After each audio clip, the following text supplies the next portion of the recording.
Hello friends, welcome to my new video how to install TradingView application in laptop and PC। आज की इस video में हम TradingView application को Windows के लैपटॉप में या पीसी में इंस्टॉल करने का तरीका सीखेंगे।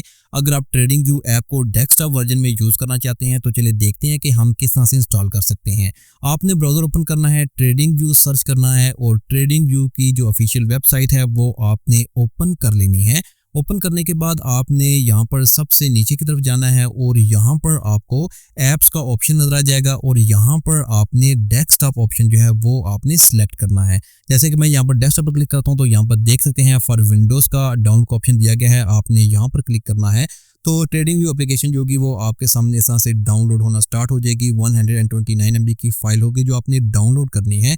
डाउन हो जाए तो डबल क्लिक करके इसे ओपन करें और इसे आपने इंस्टॉल करना है। बहुत ही सिंपल है, जस्ट आपने इंस्टॉल बटन पर क्लिक करना है तो ये आपके कंप्यूटर में इस तरह से इंस्टॉल हो जाएगी। इंस्टॉल होने के बाद आपने लॉन्च बटन पर क्लिक करना है तो ये आपके कंप्यूटर में इस तरह से ओपन हो जाएगी। तो इस तरह से TradingView ऐप जो होगी वो आपके कंप्यूटर में ओपन हो जाएगी। अगर आपने यहाँ पर अकाउंट साइन इन करना है तो साइन इन विद ब्राउज़र पर क्लिक करेंगे तो जो भी डिफ़ॉल्ट ब्राउज़र होगा वो ओपन हो जाएगा। तो यहाँ पर आपने आकर अपना अकाउंट जो है वो साइन इन कर लेना है तो आपके एप्लीकेशन में भी आपका जो अकाउंट होगा वो साइन इन हो जाएगा। तो यहाँ पर हम ऐप की सेटिंग में जाते हैं। अगर आप इसकी थीम चेंज करना चाहते हैं, जैसे कि सिस्टम थीम है डार्क है या लाइट है, तो आप यहाँ से कर सकते हैं। मजीद फीचर के लिए आपने यहाँ पर अकाउंट लॉगिन कर लेना है। तो इस तरह से आप बहुत इजीली अपने लैपटॉप या पीसी में विंडोज़ 10 है या विंडोज़ 11 है वहाँ पर TradingView एप्लीकेशन को बहुत इजीली इंस्टॉल करके इसे यूज़ कर सकते हैं। Thanks for watching this video.